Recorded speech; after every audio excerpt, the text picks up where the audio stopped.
ನಿನ್ನನ್ನು ನೋಡಿದಾಗ ಎಷ್ಟು ಆನಂದವೇ, ಸಗಸಾಗಿ ಬೆಳೆದಿದ್ದೀಯ.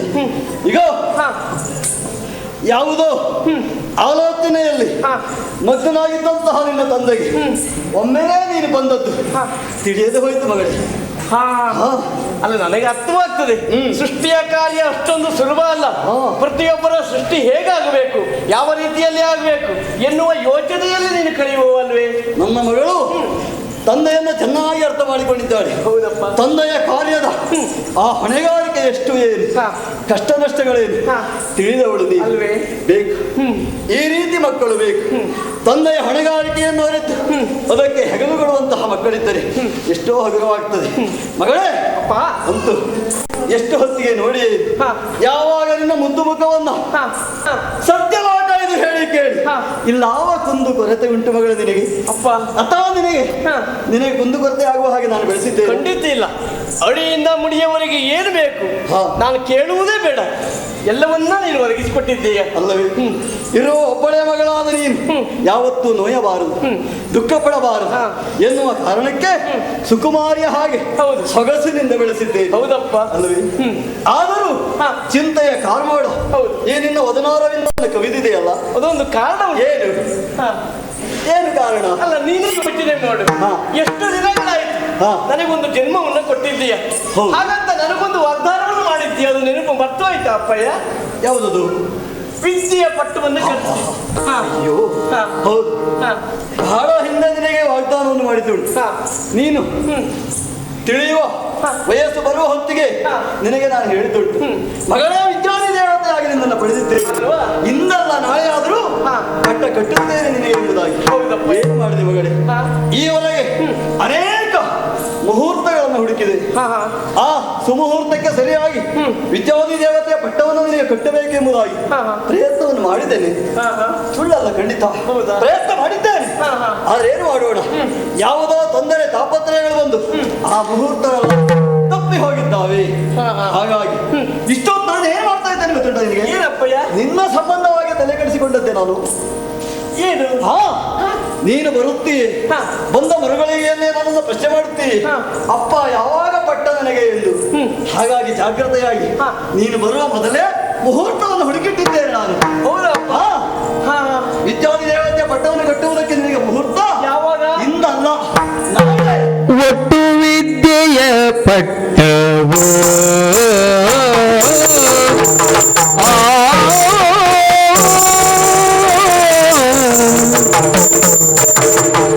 ಒಟ್ಟು ವಿದ್ಯೆಯ ಪಟ್ಟವು ನಿನಗೆ ನಾಳೆ, ಒಟ್ಟು ವಿದ್ಯೆಯ ಪಟ್ಟವು ನಿನಗೆ ನಾಳೆ, ಕಟ್ಟುವೆ ನಿಶ್ಚಯವು ನಿನಗೆ ನಾಳೆ, ಕಟ್ಟುವೆ ನಿಶ್ಚಯವು.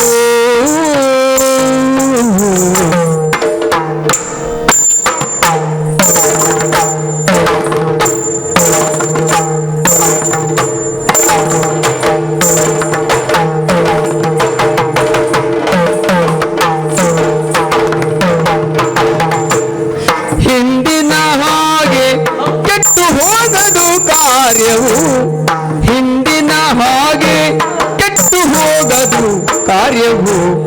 ಮಾತೆಗೆ ಹಲವು, ಮಾತೆಗೆ ಹಲವು,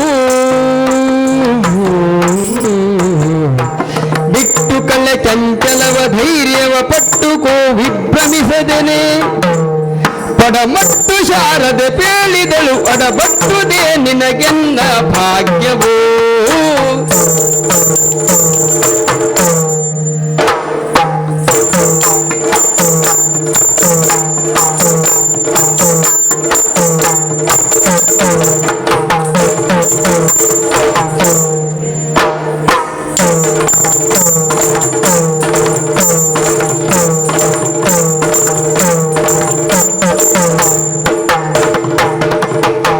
ಒಟ್ಟು ವಿದ್ಯೆಯ ಪಟ್ಟವು ನಿನಗೆ ನಾಳೆ, ಕಟ್ಟುವೆ ನಿಶ್ಚಯವು. ಒಟ್ಟು ವಿದ್ಯೆಯ ಪಟ್ಟವು ನಿನಗೆ ನಾಳೆ, ಕಟ್ಟುವೆ ನಿಶ್ಚಯವು.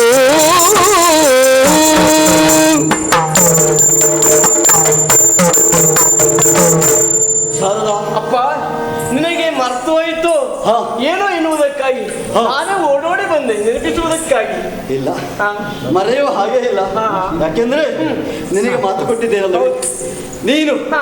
ತುಂಬ ಭರವಸೆಯನ್ನು ಇಟ್ಟುಕೊಂಡಿದ್ದೀಯ ಹೌದು. ಈ ತಂದೆಯ ಮೇಲೆ. ಹಾ. ಎಂದಾದೀತು, ಇಂದಾದೀತು, ನಾಳೆ ಆದೀತು, ನಾಡಿದ್ದಾದೀತು, ಹಾ. ಪಟ್ಟ ಎಂಬ ಹಾ. ಬಲವಾದ ನಿರೀಕ್ಷೆ, ಹಾ. ಕುತೂಹಲ, ಹೌದು. ಆಸೆ ನಿನಗುಂಟು ಅಲ್ವೇ? ನನ್ನ ಮಗಳ ಈ ಆಸೆಯನ್ನ ಖಂಡಿತ ನಿರಾಸೆಗೊಳಿಸಲಾರೆ. ಹಾ. ಮಗಳೇ, ಅಪ್ಪ, ಮುಹೂರ್ತ ನೋಡಿದ್ದೇನೆ. ಯಾವಾಗ? ಹಾ, ಬಹಳ ದೂರದಲ್ಲಿಲ್ಲ ಮುಹೂರ್ತ, ಮತ್ತೆ? ಸಮೀಪದಲ್ಲೇ ಉಂಟೆ. ಸಮೀಪ? ಹಾ, ತುಂಬಾ ಸಮೀಪ. ಎಲ್ಲಿ? ಹಾ, ಯಾವಾಗ? ನಾಳೆ. ನಾಳೆ? ಹೌದು, ನಾಳೆ ಖಂಡಿತ ನಾಳೆ. ಹಾ. ಅನುಮಾನವೇ ಬೇಡ. ಈಗ ಇರುವ ನಕ್ಷತ್ರ ಗುಣಗಳನ್ನೆಲ್ಲ ಕಳೆದು ಕೂಡಿ ಹಾ. ಲೆಕ್ಕ ಹಾಕಿ ನಾಳೆಯೇ ನಿರ್ದಿಷ್ಟವಾದ ದಿನ, ನಾಳೆಯೇ ಶುಭ ಮುಹೂರ್ತ ಎಂಬುದಾಗಿ ಪಕ್ಕ ಮಾಡಿದ್ದೇನೆ. ಹೌದಾ? ನಾಳಿನ ಮುಹೂರ್ತಕ್ಕೆ ಪಟ್ಟಬಂಧ ಮಹೋತ್ಸವ ಯಾವ ತೊಂದರೆ ಬಂದಿರೋದು ನಿಲ್ಲಲಿಕ್ಕಿಲ್ಲ. ಯಾವ ವಿಘ್ನ ಬಂದಿರೋದನ್ನ ನಿಲ್ಲಿಸಲಾರದು. ಪಟ್ಟವನ್ನು ಕೊಟ್ಟೇ ಸಿದ್ಧ. ಒಟ್ಟು ವಿದ್ಯೆಯ ಪಟ್ಟ, ಎಲ್ಲ 64 ವಿದ್ಯೆಗಳ ಪಟ್ಟವನ್ನು ನೀನು ಕಟ್ಟುತ್ತೇನೆ. ಈಗ ಸಂತೋಷವೇನೆ? ಖಂಡಿತ ಸಂತೋಷವೇನೆ? ಅಪ್ಪಯ್ಯ, ಸಂತೋಷ ಆಯ್ತು ಅಪ್ಪಯ್ಯ. ಆಗಲಿತು ನೋಡಲು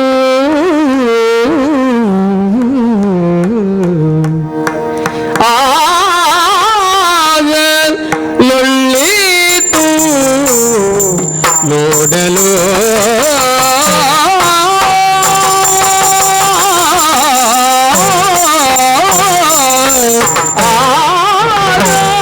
ಆಗಲೊಳ್ಳಿತು ನೋಡಲು ಆಗ ಒಳ್ಳಿತು ನೋಡಲು ನೋಡಲು ನೋಡಲು ಹೌದಪ್ಪಯ್ಯ. ಏನೇ? ತಿಳಿದ ಕಾರ್ಯಭಾಗ ತನ್ನಲ್ಲಿ ಸೇರಲು ತಿಳಿದ ಕಾರ್ಯಭಾಗ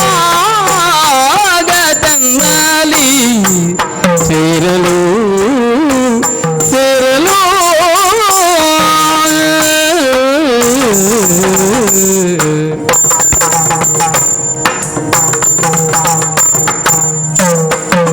ಆಗಲೊಳ್ಳಿತು ನೋಡಲು ಹೇಳಿದ ಕಾರ್ಯಭಾಗ ತನ್ನಲ್ಲಿ ಸೇರಲು ಹೇಳಿದ ಕಾರ್ಯಭಾಗ ತನ್ನಲ್ಲಿ ಸೇರಲು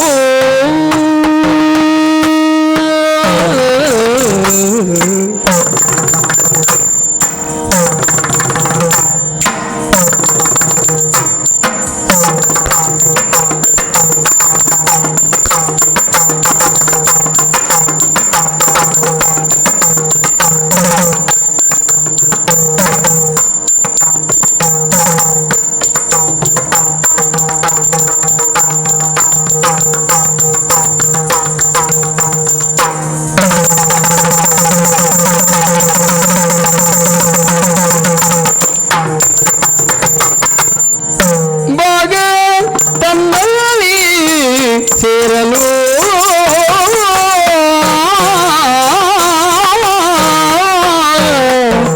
ಎಂತವು ಯಾವಾಗ ವಿದ್ಯೆಯ ಆಳಲು ಎಂತವು ಯಾವಾಗ ವಿದ್ಯೆಯ ಆಳಲು ಎಂತವು ಯಾವಾಗ ವಿದ್ಯೆಯ ಆಳಲು ನಾನಪ್ಪೆ ಮೊದಲು ನಾನಪ್ಪೆ ಮೊದಲು ಎಂದವು ಯಾವಾಗ ವಿದ್ಯೆಯ ನಾಳಲು ವಿದ್ಯೆಯ ಆಳಲು ನಾನಪ್ಪೆ ಮೊದಲು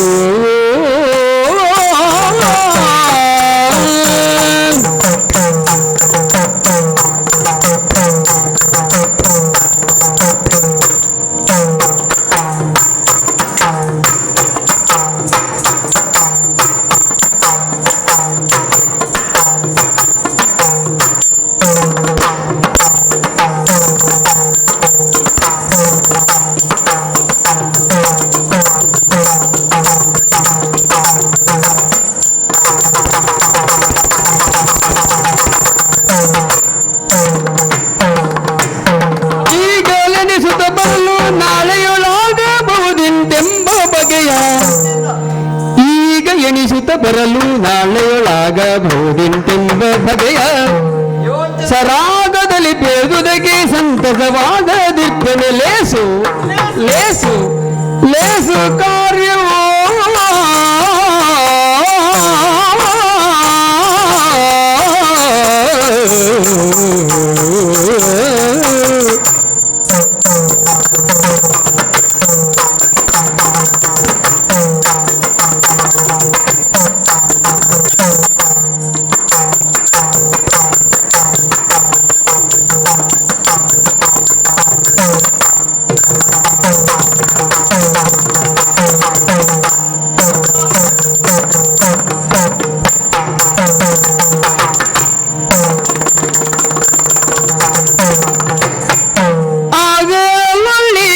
ನೋಡಲು ತಿಳಿದ ಕಾರ್ಯ ಭಾಗ ತನ್ನಲ್ಲಿ ಸೇರಲು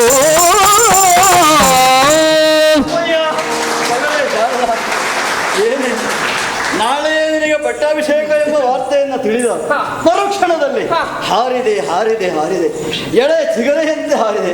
ಅಲ್ಲ, ಆಗ ತಾನೇ ಹುಟ್ಟಿದ ಆಕಳುವಿನ ಕರುವೊಂದು ಚೆಂಗನೆ ನೆಗೆಯುತ್ತಾ ಹೇಗೆ ತನ್ನ ತಾಯಿಯ ಬಳಿಗೆ ಬಿಡುತ್ತದೆ.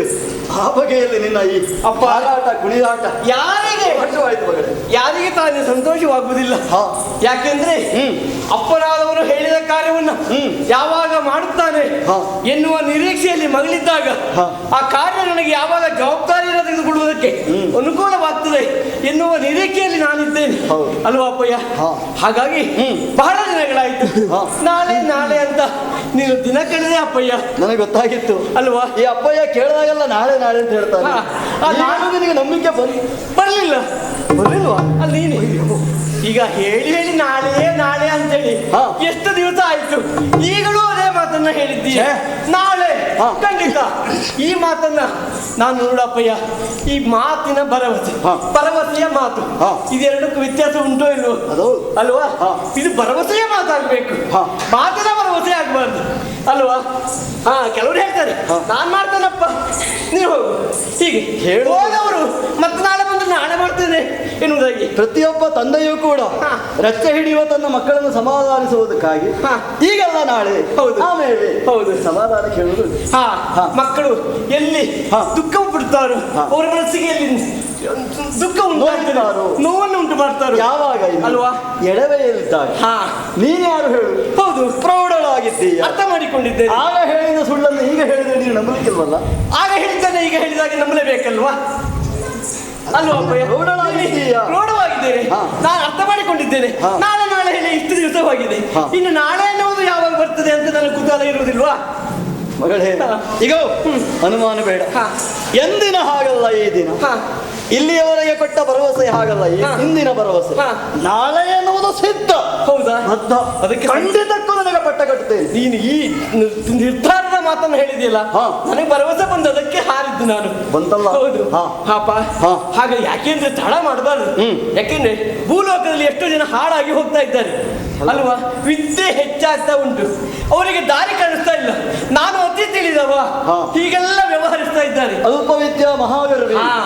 ಹಾಗಾಗಿ ಆ ನಾಳೆ ಆಗುವಂತ ಕೆಡುಕುಗಳನ್ನ ಯೋಚಿಸಿಕೊಂಡು ಯೋಚಿಸಿ ಅದಕ್ಕೆ ಪರಿಹಾರವನ್ನು ಮಾಡಬೇಕು. ಹಾಗಾಗಿ ತಡ ಮಾಡುವುದಲ್ಲ, ನಾಳೆಯೇ ಮುಹೂರ್ತ ಎನ್ನುವುದು ಯಾವಾಗ ಸಿದ್ಧವಾಗಿದೆಯೋ ಅದಕ್ಕೆ ಪೂರ್ವ ತಯಾರಿ ಎನ್ನುವುದು ಬೇಕಲ್ಲ. ಹೌದಪ್ಪಯ್ಯ, ಇದು ಸಾಮಾನ್ಯವಾಗಿ ಆಗಬಾರದು, ಬಹಳ ವಿಜೃಂಭಣೆಯಿಂದ ಆಗ್ಬೇಕು, ಬಹುವೈಭವದಿಂದ ನಡೆಯಬೇಕು ಅಲ್ವೇ. ಏನು ಭೂಲೋಕದ ಕಾರ್ಯಕ್ರಮವೇ, ಸತ್ಯಲೋಕದಲ್ಲಿ ನಡೆಯುವಂತಹ ಕಾರ್ಯಕ್ರಮ ನವೋತ್ಥಾನ ಭವಿಷ್ಯತ್ತೆಂದು ಆಗ್ಬೇಕು ಅಂತಾದ್ರೆ ಯಾರೆಲ್ಲ ಬರಬೇಕು, ಯಾರು ಬರಬೇಕು ಅಲ್ವಾ. ಹೇಳು, ಎಲ್ಲೆಲ್ಲ ಆಮಂತ್ರಣ ವ್ಯವಸ್ಥಿತವಾಗಿರ್ಬೇಕು. ಖಂಡಿತ ಉಂಟು ಎಲ್ಲವರಿಗೂ ಆಮಂತ್ರಣ. ಆಮಂತ್ರಣ ಪತ್ರಿಕೆ ನೋಡಿದ್ರೆ ಇಷ್ಟು ಬೆಲೆ ಮಾಡುತ್ತ ಅಂತ ಕಾಣ್ಬೇಕು. ಆಮಂತ್ರಣ ಅದನ್ನು ಇಟ್ಟುಕೊಂಡು ಎಲ್ಲಿಯಾದ್ರೂ ಎಲ್ಲಿ ಕಳೆದು ಹೋದ್ರೆ ಅದ್ರ ಬೆಲೆ ಹೋದಿತ್ತು ಎನ್ನುವ ಆ ಪ್ರಜ್ಞೆ ಇರ್ಬೇಕು ಅವರಿಗೆ. ಕಾರ್ಯಕ್ರಮ ಮುಗಿಯುವವರೆಗೂ ಆಮಂತ್ರಣ ಪತ್ರಿಕೆ ಇಟ್ಟುಕೊಳ್ಬೇಕು. ಆಮೇಲೆ ಅಪ್ಪಯ್ಯ ಈಗ ನೋಡು, ಲೋಕಗಳು ಬೇಕಾದಷ್ಟಿದೆ ಅಲ್ವಾ. 14 ಲೋಕಗಳು. ಅದರಲ್ಲಿ ನಮ್ಮ ಅಜ್ಜಯ್ಯ, ನೀನು ಹೇಳು ಮಗಳೇ, ಯಾರ್ಯಾರಿಗೆ ಆಮಂತ್ರಣ ಬೇಕು ಹೇಳು. ನೀನು ಗೊತ್ತಿದ್ದವರನ್ನ ಹೆಸರಿಟ್ಟು ಹೇಳು. ಇನ್ನು ಉಳಿದವರನ್ನ ನಾನು ಹುಡುಕಿ ಕಳಿಸ್ತೇನೆ ಅಲ್ವಾ. ಈಗ ನನಗೆ ಗೊತ್ತಿದ್ದ ಹೇಳ್ತೇನೆ. ನಮ್ಮ ಅಜ್ಜಯ್ಯ ಶ್ರೀಮನ್ನಾರಾಯಣ ಶ್ರೀಮನ್ನಾರಾಯಣ ಅವ ಬರಲೇಬೇಕು. ನಮ್ಮ ತಂದೆ. ಲಕ್ಷ್ಮೀ ರಮಣ ಇಬ್ಬರು ಸಮೇತರಾಗಿ ತಮ್ಮ ಪರಿವಾರವನ್ನು ಕರೆದುಕೊಂಡು ಬರಬೇಕು. ಆಗುತ್ತದೆ ಏನು? ಹಾ, ನನ್ನ ತಂದೆ ಇಲ್ಲದೆ ಕಾರ್ಯಕ್ರಮ ಆಗಲಿಕ್ಕುಂಟೇನೆ ಅಲ್ವಾ?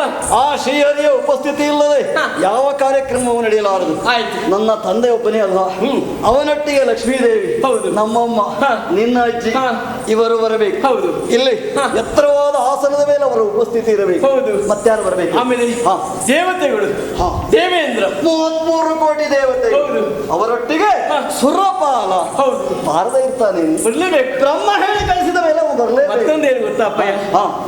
ಅವರು ಬಂದ್ರೆ ಹಾ. ಸಭೆ ಬರಿದಾಗುದಿಲ್ಲ. ಯಾಕೆ ಹೇಳು? ಅವರಷ್ಟು ಜನ ಅವ ಇದ್ದಾರೆ. ಒಬ್ಬ ಬಂದರೆ ಸಾಕು. ಹಾ. 33 ಕೋಟಿ ದೇವತೆಗಳು ದಿಕ್ಪಾಲಕರ ಸಹಿತವಾಗಿ ಬರ್ತಾರೆ. ಬರ್ಲೇಬೇಕು. ಬ್ರಹ್ಮ, ವರುಣ, ವಾಯು, ಕುಬೇರ ಹಾ, ಮೊದಲಾದ ಮುಂತಾದವರು ಯಮುನೆ ಮೊದಲಾದ ದಿಕ್ಪಾಲಕರು ಅಷ್ಟ ದಿಕ್ಪಾಲಕರು. ಅವರು ಬರಬೇಕು. ಹಾ. ಒಂದೊಂದು ವಿಭಾಗದ ಜವಾಬ್ದಾರಿಯನ್ನು ಒಬ್ಬೊಬ್ಬರಿಗೆ ಕೊಡಬೇಕು. ಹೌದು. ಕಾರ್ಯಕ್ರಮದ ಸಂಪೂರ್ಣ ಉಸ್ತುವಾರಿ ಸುರಪಾಲನೆಗೆ ಕೊಡ್ತೇವೆ. ಅಲ್ವಾ? ಹೇಗೆ ಆಗಬಹುದವ? ಖಂಡಿತ ಅವನೇ ಆಗಬೇಕು. ಹಾ. ಹಾ. ಆಮೇಲೆ ಯಾರು ಬರಬೇಕು ಹೇಳು? ಕಿನ್ನರರು, ಕಿನ್ನರರು, ಯಕ್ಷರು, ಯಕ್ಷರು, ನೃತ್ಯ. ಯಕ್ಷರಿಲ್ಲದೆ ನೃತ್ಯ ಆಗ್ತದೆ? ನೃತ್ಯ ಬೇಕು, ಸಂಗೀತ ಬೇಕು. ಸೊಗಸಾದ ನೃತ್ಯ ಕಾರ್ಯಕ್ರಮ ಬೇಕು ಅಂತ ಆದ್ರೆ ಯಕ್ಷರು ಬರಲೇಬೇಕು. ಹೌದು. ಆಮೇಲೆ ಹೆಚ್ಚು ಕುಣಿ ಸಂಗೀತಕ್ಕಾಗಿ ಹಾ. ಗಂಧರ್ವರು ಬೇಕು. ಹೌದು. ಕಿನ್ನರರು ಬೇಕು. ಹೌದು. ಕಿಂಪುರುಷರು ಬೇಕು. ಸಾರಣರು ಬೇಕು. ಸಾಧ್ಯರು ಬೇಕು. ಸಿದ್ಧರು ಬರಬೇಕು. ಆಮೇಲೆ ಹಾ. ಪಾತಾಳದವರು, ನಾಗಲೋಕದವರು ನಾಗಲೋಕದವರು ಅವರನ್ನು ಬಿಡ್ತೇವೆ. ಅವರು ಬರಬೇಕು. ಹಾ. ಅಪ್ಪ, ಹಾ. ಆಮೇಲೆ ಹಾ. ಇನ್ಯಾರು ಬೇಕು? ಇನ್ಯಾರಿದ್ದಾರೆ? ಹಾ. ಹಾ. ಯಾರನ್ನು ಮರೆಯಬಾರದು. ಅವ ಯಾರವ? ಹರ ಮಾರ. ಅಯ್ಯೋ ಬೇಡ. ರುಂಡಮಾಲೆಯ ನಾಟ ಶಿವನು ಸ್ತ್ರೀಯರ ರುಂಡ ಮಾಲೆಯ ನಾಂತ ರುಂಡ ಮಾಲೆಯ ನಾಂತ ಶಿವನು ಸ್ತ್ರೀಯರ ಭ್ರಾಂತ ಶಿವನು ಸ್ತ್ರೀಯರ ಭ್ರಾಂತ ಕಂಡರೆ ನಿನ್ನನು ಕಾಡದೆ ಬಿಡನು ಕಂಡರೆ ನಿನ್ನನು ಕಾಡದೆ ಬಿಡನು ಕಂಡರೆ ನಿನ್ನನು ಕಾಡದೆ ಬಿಡನು ಯಾರು ಬರಬೇಕು? ಹೌದು. ಹಾ. ನಾನು ಹೇಳಿದ ಅಕ್ಷರ ನಿನಗೆ ಯಾಕೆ ಉಪಯೋಗ ಉಂಟು? ಹಾ. ಹರ ಮಾರ. ಅವರಿಬ್ಬರು ಮಾತ್ರ ಖಂಡಿತ ಬೇಡ. ಅಲ್ಲ, ನಿನಗೆ- ಎಷ್ಟು ಮಾತ್ರಕ್ಕೂ ಬರುವುದು ಬೇಡ. ಅಲ್ಲ, ನಿನಗೆ ಅಷ್ಟು ಕೋಪ ಯಾಕೆ ಅವರು? ಹರ ಮತ್ತು ಮಾರ ಹಾ. ಅವರನ್ನು ಹೊರತಾಗಿ ಹಾ. ನೀನು ಯಾರನ್ನೇ ಆಹ್ವಾನಿಸಿ ಹಾ, ಹಾ. ಖಂಡಿತ ಆಹ್ವಾನ ಉಂಟು. ಹಾ, ಹಾ. ಯಾಕೆ ಬೇಡ ಅಂತ ಯಾಕೆ? ಹೇಳು. ಆ ಹರ ಹಾ. ಕೈಲಾಸವಾಸಿ. ನೀನು ನೋಡಿದ್ದೇನೆ ಅಲ್ಲ, ಛೀ. ಅವನ ಕುರಿತಾಗಿ ವರ್ಣಿಸೋದಕ್ಕೆ ನನ್ನ ನಾಲಿಗೆಯಲ್ಲಿ ಹೇಸಿಕೆ ಆಗ್ತದೆ ನನಗೆ. ಯಾಕೆ? ಹೇಳಿದ್ರೆ ಬೇಸರಗೊಳ್ಳುತ್ತೇನೆ. ಹಾ. ಅವನ ವಾಸಸ್ಥಾನ ಯಾವುದು ಹೇಳು? ಸ್ಮಶಾನವಾಸಿ. ಹೌದು. ಅವ ಸ್ನಾನ ಮಾಡ್ತಾನೆ ಅಂತ ಮಾಡಿದ್ಯಾ? ಇಲ್ವಾ? ಪುರುಷಂತಾದಾಗ ಹಾ, ಹಾ. ಎಲ್ಲಿಯೋ ಒಮ್ಮೊಮ್ಮೆ ಹಾ, ಹಾ. ತಲೆಯ ಮೇಲೆ ಗಂಗೆ ಇದ್ದಾಳೆ ಎನ್ನುವ ಕಾರಣಕ್ಕಾಗಿ ಹಾ, ಹಾ. ಅಷ್ಟೇ ಸಾಕು, ಸ್ನಾನವೇ ಬೇಡ ಹೇಳುವ ಜನ ಅವ. ಅಂದ್ರೆ ಹತ್ರ ಕೂತ್ಕೊಳ್ಳುವುದಿಲ್ಲ ಯಾರು? ಅವಳಿದ್ದರೆ ಪರಿಶುದ್ಧ ಎಂಬುದಾಗಿ ಅವನ ಭಾವನೆ. ಹಾ. ಇನ್ನು ಮೈಗೆಲ್ಲ ಅವ ಬಳಿದುಕೊಳ್ಳುವುದು ಹಾ. ಹೆಣ ಸುಟ್ಟ ಬೂದಿಯನ್ನ ಇರುವುದು ಸ್ಮಶಾನದಲ್ಲಿ. ಹೌದಾ? ಧರಿಸಿಕೊಳ್ಳುವುದು ಭಸ್ಮ, ಹೆಣದ ಭಸ್ಮ. ಹಾ, ಹಾ. ಕಪಾಲವನ್ನು ಹಾ. ಮಾಲೆಯನ್ನಾಗಿ ಧರಿಸಿಕೊಳ್ಳುತ್ತಾನೆ. ಹಾ, ಹಾ. ನಾವೆಲ್ಲ ಹಾ. ಸ್ವರ್ಣಮಯವಾದಂತಹ ಆಭರಣ ಧರಿಸಿ ಹಾ. ಸಿಂಗರಿತರಾದ್ರೆ ಅವ ಧರಿಸಿಕೊಳ್ಳುವುದು ಯಾವುದು? ಕಪಾಲಗಳ ಮಾಲೆ, ರುಂಡಗಳ ಮಾಲೆ. ಇನ್ನು ಅವನ ಸಹವಾಸ ಯಾರ್ದು ಗೊತ್ತುಂಟ? ಭೂತ ಪ್ರೇತ ಪಿಶಾಚ ಗಣಗಳೊಟ್ಟಿಗೆ ಕುಣಿತಾನೆ ಕುಣಿತಾನೆ ಕುಣಿತಾನೆ. ಛೆ, ಅಂಥವರೆಲ್ಲ ಇಂಥ ಘನಗಂಭೀರವಾದ ಸಭೆಗೆ ಬಂದರೆ ಸಭೆಯ ಗಾಂಭೀರ್ಯ ಹಾಳಾಗಿ ಹೋಗುವುದಿಲ್ಲವೇನೆ? ಹಾ, ಹಾ. ಅಷ್ಟಲ್ಲದೆ ಹಾ. ಇನ್ನೂ ಒಂದು ವಿಷಯ ಉಂಟು. ಏನು?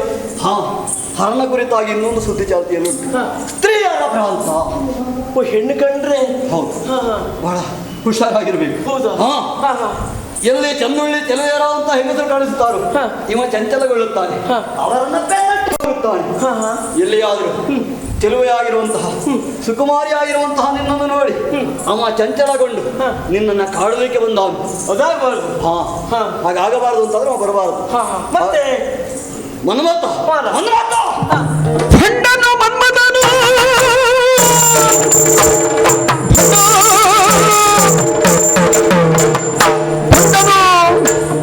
ಹೆಣ್ಣನು ಮನ್ಮಥ ಜಗದಲ್ಲಿ ಸರ್ವತ್ರ ಗಂಡರು ತಾನಿರುತ್ತಾನೆ ಸರ್ವತ್ರದಲ್ಲಿ ಗಂಡ ತಾನಿರುತ್ತಾನೆ ಕುಡಿಯುವ ಭಕ್ತಿಯಲಿಯ